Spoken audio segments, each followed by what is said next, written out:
Hi, my name is Neha Palmer.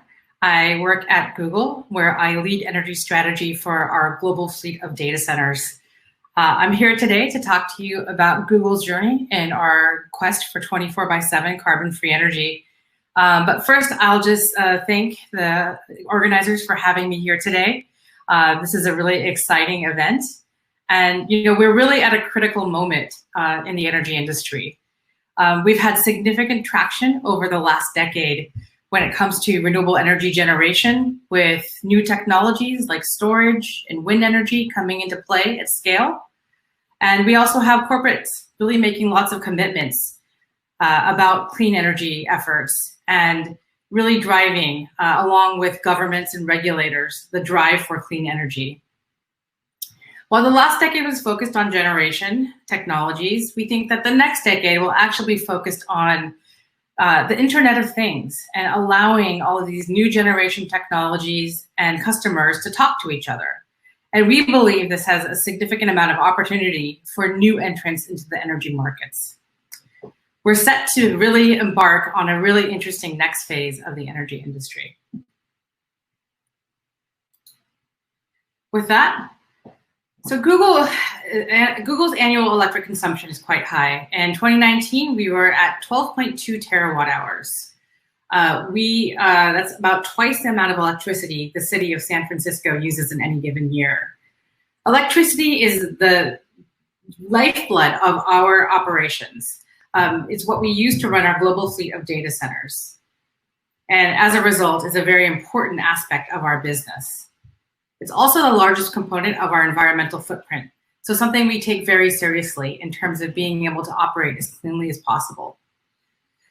This is a map of our data centers across the globe. As you can see, we're on 4 continents in a really wide variety of energy markets.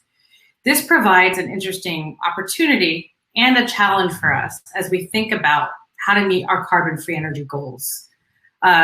You have a market like the Nordics, which has plenty of hydropower, and markets like the US, which have a really wide variety of generation resources.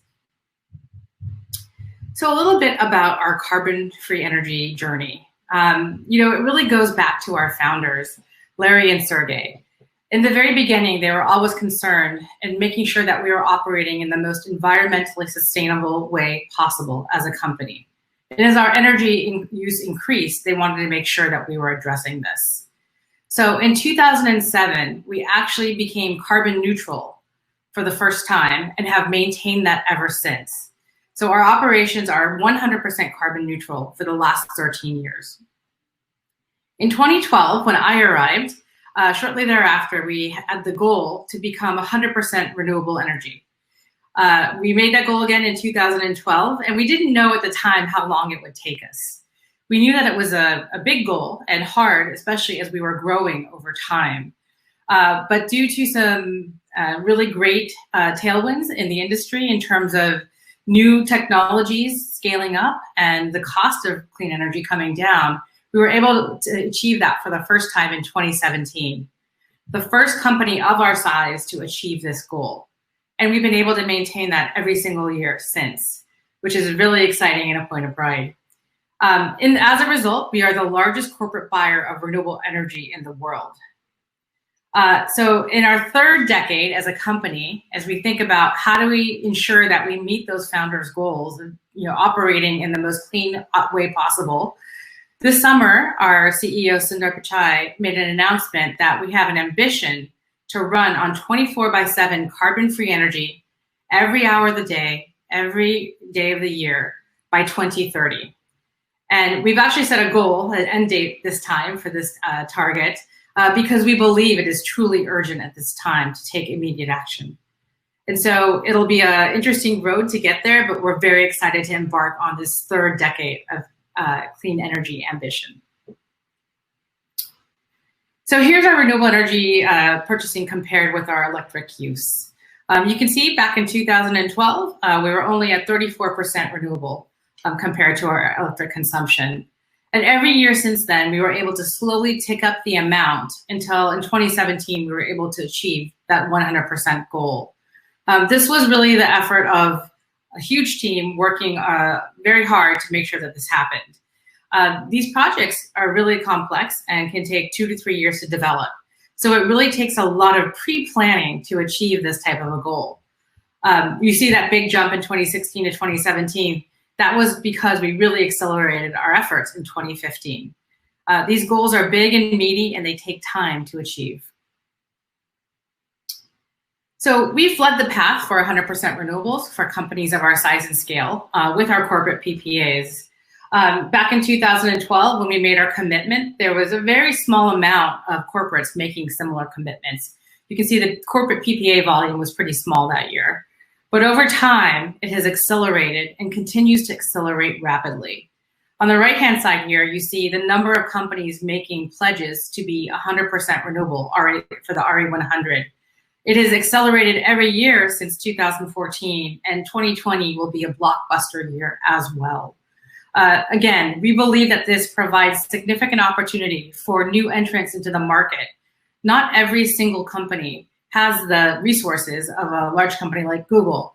There are many small and even medium-sized companies that want to achieve 100% renewable, but will need the help of technology providers, service providers to actually meet their corporate goals. Well, the 100% renewable energy goal was really exciting to achieve. It doesn't 100% solve the problem of carbon in our energy system. Due to the variability associated with renewable energy, there are some hours of the day when the sun isn't shining or the wind isn't blowing that we actually will be using grid energy, which contains carbon. We call this slide the grass slide because it looks like blades of grass, but it actually represents what's happening on the grid in relation to our energy consumption. This is a screenshot of our Iowa data center. The black box shows what our electric consumption is across the day, across the year. This represents 1 year. And you can see it's fairly flat. Data centers don't actually vary their load very much across the day. And so what you see here is the black bar of consumption, and the green spikes are when we have renewable energy. And so you see that there are some hours of the day where we're producing more than we're actually consuming, and some hours of the day where we're not producing any renewable energy. Over the course of the year, we match that black box with 100% clean energy. But there are still, as I said, hours where we're using grid energy, which may not be 100% clean. So as a result of this disparity, even though we've achieved the 100% renewable energy goal, this year we made the goal that where we say we intend to source carbon-free energy for operations in all places, all times, 100% clean energy by 2030. So why 2030? Again, when we set out to achieve our renewable energy goal, we put the goal out there, but we didn't actually have a date certain. We've seen that this is actually really a prescient problem for the entire world right now. And setting a date will allow us to actually push forward our efforts more rapidly.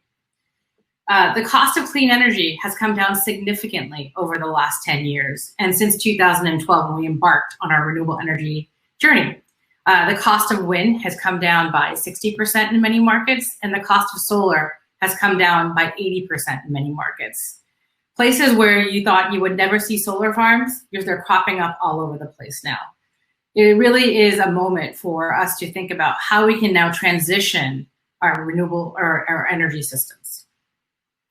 We see governments and utilities making significant commitments to clean energy. Last year, it started with one where one utility said they wanted to be 100% clean energy by 2050. And since then, really exciting for us, we've seen many follow-on commitments from both energy suppliers, and these are the major energy suppliers in the world, and also governments committing to be 100% clean with their energy systems by a date certain. So we believe that we can help accelerate that movement. And we're also making progress on new technologies. Again, offshore wind was something that was seen as pretty cutting edge just a few years ago, and now it's getting pretty mainstream in most locations. Energy storage, long duration energy storage is now becoming to the forefront too. As a result, we are really confident that we'll find ways to actually achieve clean energy, and even those hours where there may not be energy actually being produced on the grid.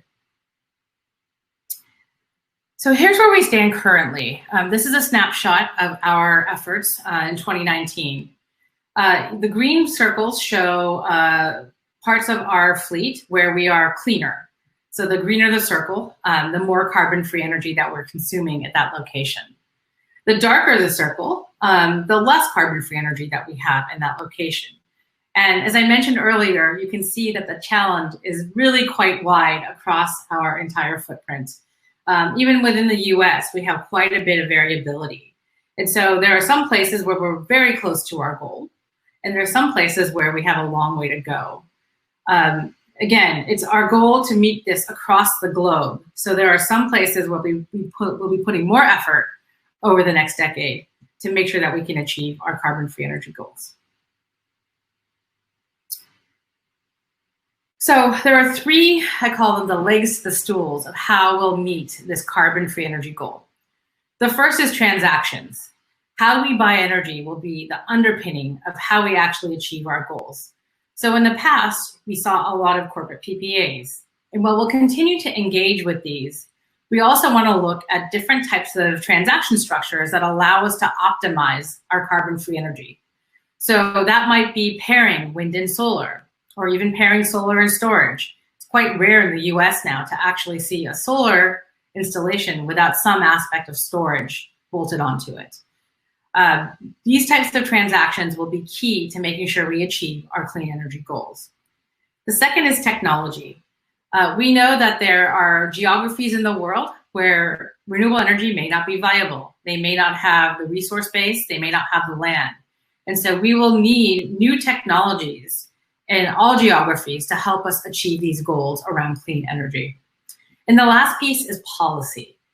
Policy is also a significant underpinning of every single energy market in the world, and how the policy shapes those markets and making sure that they are shaped in a way that allow carbon-free energy to emerge will be a key portion of the energy transition.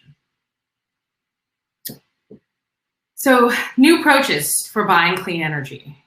So this is actually an interesting case study here of our data center in Santiago, Chile.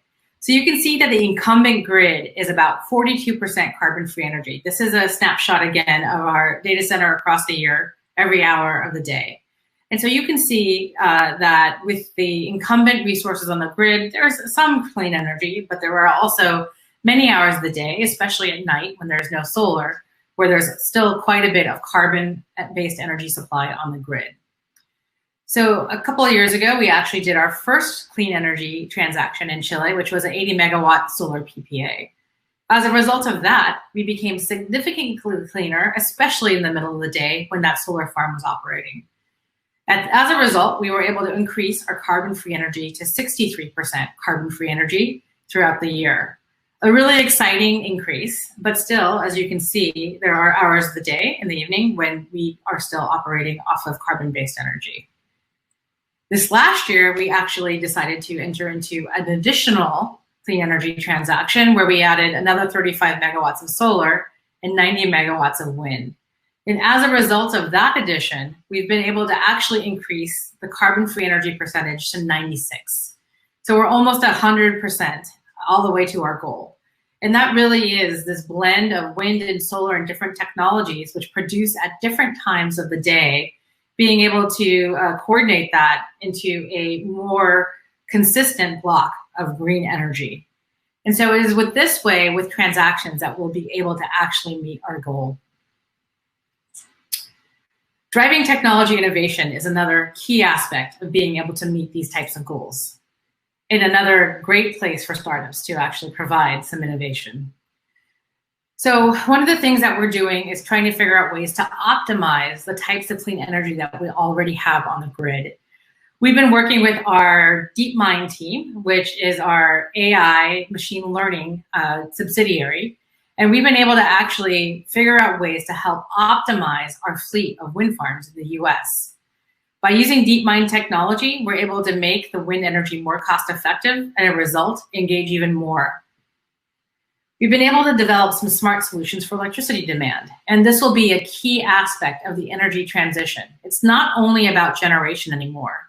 It's actually about how the generation talks to consumer load and how consumer loads talk to each other, talk to the devices in their home, and other devices they may have like home solar and home energy storage. And the last is accelerating the next generation of clean energy resources. Wind, solar, storage, those are all quite commercial at this point. But there is a whole next generation of technologies we believe that are required to meet this ambition across the globe. So here's an example of using our DeepMind technology. The blue line here is what we actually predicted using our AI ML capabilities, and the gray shows what was actually produced off the grid. Now, it looks like quite a bit of variability. It looks like there was quite a bit of a peak one day of the week. But being able to match this close has actually benefited us in terms of being able to predict more what types of other resources we might need to augment and make sure that we're closer to that 100% carbon-free energy 24 hours a day.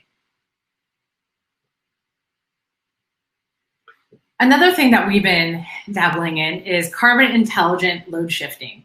So when I showed that picture of our Iowa data center, you saw that our load was quite consistent throughout the day and flat. What we've been able to do and are testing out even more now is the ability to have carbon aware compute. So in the hours when there is more clean energy on the grid, we're actually able to run more compute jobs and take advantage of the times when the grid is cleaner. Times when the grid may not have as much clean energy, we're actually able to hold off on some of that compute and save it for later when the grid is cleaner. This is just one thing that we're doing as data centers, but every single corporation has things like this that they can do and will continue to optimize around as we think about how to optimize the energy transition. So advancing energy technology will be a key component of this as well. Wind and solar and storage, as I mentioned, are almost 100% commercial in every geography today. Carbon capture and storage, long duration storage, this demand optimization, all of these will be things that are required to help us meet the challenge of the energy transition. So where does this leave startups, and what place do they have in helping companies like Google and other corporates as they think about this clean energy transition? Well, we will still need these new generation and storage technologies. Again, there's places where they might be land constrained or may not have good wind or solar resource that will need to find other solutions. Advanced geothermal, advanced nuclear, these are all potential options of innovation that will be required to meet clean energy goals across the globe. Grid operational and emission data. So for example, for us to be able to do that carbon aware compute shift, we have to understand what's going on the grid. And as of right now, there are some companies that are starting to really produce some great ideas and information about what's going on the grid in real time. And that real-time component will be very important as we think about moving the energy transition. Demand response technologies, some companies will develop them in-house, such as we are, but lots of corporations will be looking for off-the-shelf solutions in how to manage their energy loads to be more responsive to what's going on with the grid. Energy tagging technology. There's a lot of interest now in the provenance of electricity. Generally speaking, it's not an option to figure out, hey, this electron came from that solar farm. But to the extent that we can use technology to do that, that helps companies document that they are actually achieving the goals that they have set out to do. And the last is one that I'm truly passionate about, which is energy as a service. You know, Google is the largest corporate buyer of renewable energy in the world, and we are one of the largest PPA buyers in the world. And that's great, but it actually only provides me energy as produced. As a consumer, and I believe most consumers will want to have energy as they consume it. And so that will require a whole host of energy services beyond just producing clean energy electrons. It will require grid management, load management, and smart contracts that can actually deliver the consumer what they want. And I believe this is a great area for innovation. So in closing, I think that we're embarking on a very exciting period into the energy industry. And I look forward to working with many startups and helping us achieve our goals. Thank you. Thank you, Neha. Thank you from our team. Sure. Was super interesting. I have some questions if you have like time to answer these questions. There's a big focus on renewable energy for data centers and Google's operations.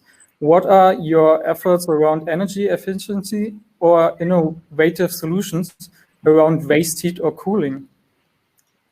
Yeah, so efficiency is the best way to actually move towards carbon-free energy.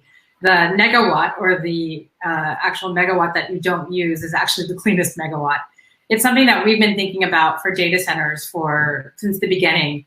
It started with putting a shower curtain between what we call the hot aisle, where the computers are pushing out hot air, and the cool aisle, where they're taking in their air.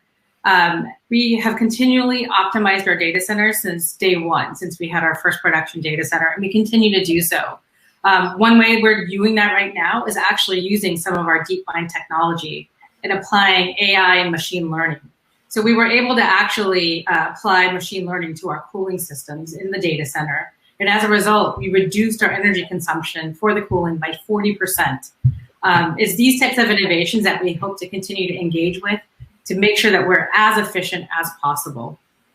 As far as waste heat and cooling, it's definitely something that we have investigated. We are seeing more and more opportunity of actually using some of that waste heat, TBD, in terms of how we actually implement that, but we are definitely looking at that. Okay, great. So, Pia, we still can't hear you, but I guess I move on. Can you hear me now? Sounds better. Okay. Great. Right. Okay. Very sorry about this. I guess René already explained what was happening here. That unfortunately we're having a few technical problems. Thank you so much for your presentation. Unfortunately, I also don't know if René already asked the question, but the one question we really wanted to ask you was, with everything that Google is doing in terms of renewable energies and also the way you're running your data centers and the solutions you're looking at, what role do startups play there, and how do you work together with startups? Absolutely, startups have a place to play. There's so much opportunity in terms of data that we need from the grid or ways to optimize our operations. This will require the help of startups. When we think of our carbon-aware computing platform, we worked with a startup to actually figure out how to get that real-time data from the grid. And so it'll be startups that find the solutions here. There are so many different areas of opportunity and so many different grids that will require lots of different efforts and lots of different types of companies entering the space to actually help not only Google, but all corporates achieve this. Google has a fairly sizable energy team compared to most companies, but many companies don't have that resource. And so what they'll be looking for is others to help them achieve those goals, whether it's via software or actual generation technology. But there's a huge amount of opportunity for startups to play right there. Okay, great. And we also have a question from the audience where they're asking, how do you integrate the different technologies, so wind and solar, with the grid for data centers example? So does Google have its own software, or are you partnering with startups or utilities to do this? All of the above. The solution, if you saw the map that I showed in the beginning, we're on four continents and many different markets. And so the data available in each market varies, what the grid operator might provide or what we might have at our own disposal. And so we will work with our utility suppliers, we'll work with startups to understand what's going on in the grid. And it's really early days when it comes to grid data. You might have production data coming out of one facility, or you may have much better data coming out of all of your facilities. But integrating all of that is a huge area of opportunity, I think, for anyone entering the market to help companies think about how they best do that. Yeah, absolutely. And another question is, how can the system work in Africa? And are you also working with women in energy startups? Do you have any programs around this? So Africa is not an area, that's one of the continents that we're not on right now as far as data centers. But obviously a huge amount of opportunity. You've seen things where they're completely skipping over a centralized grid, and this concept of a distributed energy system is really taking hold, which is really exciting to think about that. As far as women in energy, it's something I'm personally very passionate about. So a lot of us have different efforts where we're working with women, promoting women in energy. To make this transition happen, it will require all of the creativity of anyone working in this industry, which includes women. And so I think oftentimes, women are sometimes overlooked. And I think that thinking about the just variety of solutions and the ingenuity that's going to be required, I see a huge opportunity for women to be participating here. And it's my hope, as someone who's been in the industry for a long time, that we pull more women into the transition. Yeah, absolutely. I think it is slowly changing, but particularly something that we have noticed that, especially in the startup sector, women are far and few in between. Seems that there are almost more women in a more conventional or traditional energy sector, not so much in the startups, which is, hopefully changing soon. But no, that's great. And then maybe also something that sort of ties into that, also from the audience, someone's asking if you have an acceleration or accelerator program for startups, maybe also particularly for energy startups, and how they can get in touch with you. There are a number of programs. I urge folks to go to our environment webpage, where you can see the various programs that we have in place. Some of them are focused by geography, and some of them are focused by topic, like energy. Okay. One effort we have is working with local cities and helping them think about how to optimize their carbon footprints. We actually made a commitment alongside the 24/7 carbon-free energy commitment to help 500 cities reduce their carbon footprint by 1 gigaton by the end of this decade. So there's programs like that. That's one example. But again, going to our environment webpage will lead you to all of those different things. That's great. And these 500 cities, are they all around the world, or where? All across the globe. So one great thing about Google is we have lots of access to data, especially geodata, when you think about our maps tool. And so using things that come in from that tool and leveraging other platforms, they're able to work with these cities across the globe to help them on this challenge. Okay, great. And then maybe, because we're already coming to the end of this session, one last question. And that is also from the audience. In your view, what is Google's single biggest hurdle for the clean energy adaptation or adoption? Yeah, there's a lot. And I'm going to say, I think that this is the goal that we've set for ourselves is very ambitious and will be difficult to achieve. It will require a lot, as I mentioned, the 3 legs of the stool, which are transactions, technology, and policy. I think it's the policy. The markets really have to be constructed in a way that allow consumers access to clean energy, and also not favor clean energy, but make it a flat playing field for clean energy. So making sure that we have the policies in place that help promote choice for customers and also promote the adoption of these clean energy technologies, I think will be the greatest challenge, and also the opportunity. If we can get the policy right, I think that we can make huge strides in our goals. Yeah, thank you for that. Absolutely. I think policy is the one thing anyone who's working in the energy sector is the one thing or the big challenge that we're all facing, especially because the energy markets are still regulated markets, right? And every country has got different policies. So it's scaling can be very difficult. And so absolutely. Well, Neha, thank you very much. And sorry about the technical problems here. And thank you so much for just starting and talking. It was really great having you here. And I think good morning to you in the States, right? So have a lovely day. And yeah, thank you very much again. Thanks, Renee. Have a great day. Bye. Thank you. Bye.